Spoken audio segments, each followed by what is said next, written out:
मकर संक्रांति 2026 खिचड़ी पर्व दान पुण्य फल की कथा। भारत की सनातन परंपरा में मकर संक्रांति एक ऐसा पर्व है जो केवल एक तिथि या त्योहार नहीं बल्कि जीवन में सकारात्मक परिवर्तन, आत्मशुद्धि और पुण्य संचय का प्रतीक है। यह वह समय होता है जब सूर्य अपनी दिशा बदलता है, अंधकार से प्रकाश की ओर अग्रसर होता है और प्रकृति भी नवजीवन का संदेश देती है। साल 2026 में मकर संक्रांति को लेकर लोगों के मन में यह प्रश्न है कि मकर संक्रांति 2026 में 14 जनवरी को है या 15 जनवरी को। साथ ही यह भी जानना चाहते हैं कि खिचड़ी क्यों बनाई जाती है, क्या क्या दान करना चाहिए और इस पर्व का वास्तविक आध्यात्मिक अर्थ क्या है। आइए इस पावन पर्व को विस्तार से समझते हैं। मकर संक्रांति क्या है? मकर संक्रांति एक खगोलीय और धार्मिक पर्व है। यह पर्व तब मनाया जाता है जब सूर्य देव धनु राशि से निकलकर मकर राशि में प्रवेश करते हैं। इसे ही मकर संक्रांति कहा जाता है। इस दिन से सूर्य को उत्तर नारायण यात्रा प्रारंभ होती है, जिसे देवताओं का दिन कहा गया है। उत्तर नारायण को शुभ, कल्याणकारी और पुण्यदायी माना गया है। मकर संक्रांति 2026 में कब है? 14 या 15 जनवरी। ज्योतिषीय गणना के अनुसार साल 2026 में सूर्य मकर राशि में प्रवेश 14 जनवरी 2026 की रात को होगा, लेकिन पुण्य काल और स्नान दान का मुख्य समय 15 जनवरी 2026 को माना जाएगा। इसलिए मकर संक्रांति 2026 का पर्व 15 जनवरी 2026 गुरुवार, जबकि कुछ स्थानों पर परंपरावश 14 जनवरी को भी पर्व मनाया जाएगा। खिचड़ी पर्व का महत्व। खासकर उत्तर भारत में उत्तर प्रदेश, बिहार, झारखंड और पूर्वांचल में मकर संक्रांति को खिचड़ी कहा जाता है। खिचड़ी क्यों बनाई जाती है? खिचड़ी चावल, दाल, तिल और घी से बनती है, जो सात्विक, पौष्टिक और सरल भोजन है। धार्मिक मान्यता। खिचड़ी अन्नदान का प्रतीक है। यह अहंकार, त्याग और समानता का संदेश देती है। सभी वर्ग एक सा भोजन ग्रहण करते हैं। पौराणिक कथा। कहा जाता है कि जब भगवान शिव कैलाश पर्वत पर तपस्या में लीन थे, तब देवताओं ने उन्हें सरल भोजन अर्पित किया। वह भोजन था खिचड़ी। तभी से खिचड़ी को देवप्रिय भोजन माना गया है। मकर संक्रांति पर दान का विशेष महत्व।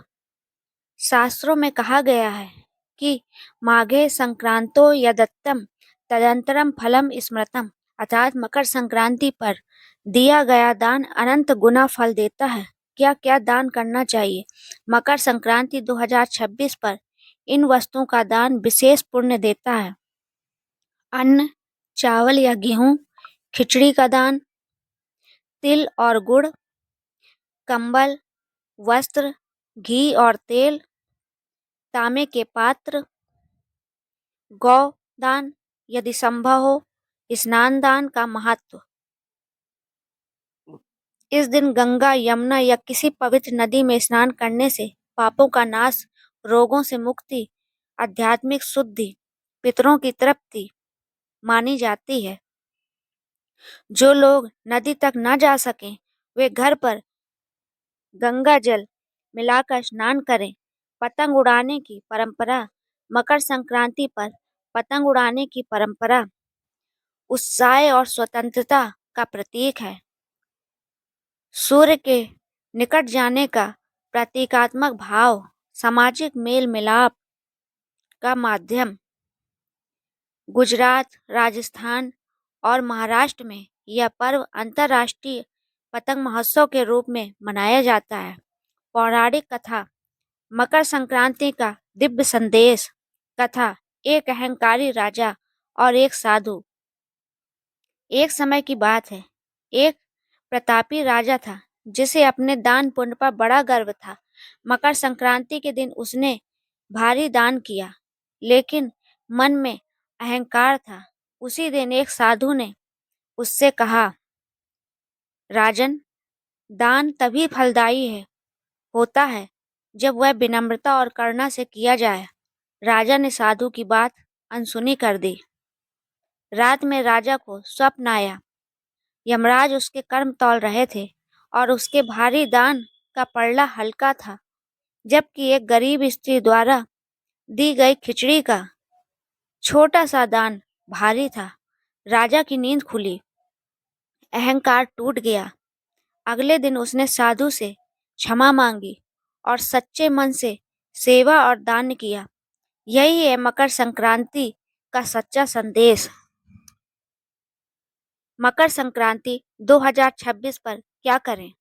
प्रातः स्नान, सूर्य देव को अर्घ्य, तिल गुड़ का सेवन, खिचड़ी बनाएं और बांटें, दान पुण्य करें, बुजुर्गों का आशीर्वाद लें, क्रोध, अहंकार और लोभ का त्याग करें।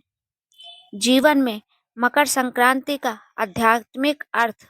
मकर संक्रांति केवल पर्व नहीं, यह अंधकार से प्रकाश की यात्रा है। नकारात्मकता से सकारात्मकता की ओर बढ़ना है, स्वार्थ से सेवा की ओर कदम है। जिस प्रकार सूर्य अपनी दिशा बदलता है, उसी प्रकार हमें भी अपने जीवन की दिशा बदलनी चाहिए। उपसंहार, मकर संक्रांति 2026 हमें यह सिखाती है कि दान वस्तु से नहीं, भाव से होता है। पुण्य दिखावे से नहीं, सेवा से मिलता है। आइए इस मकर संक्रांति पर अपने जीवन में नया संकल्प, मन में नया प्रकाश और कर्मों में नया धर्म स्थापित करें। सूर्य देव का आशीर्वाद आप सभी पर बना रहे। मकर संक्रांति 2026 की हार्दिक शुभकामनाएं। दोस्तों, अगर आपको ये कहानी और ये जानकारी पसंद आई हो तो please like subscribe my channel अद्भुत कहानियाँ। धन्यवाद। आप इसी तरह अपना प्यार हमें देते रहिए ताकि हमारी उत्साह बढ़े और हम इसी तरह की प्रेरणादायक कहानियाँ आपके लिए लाते रहें।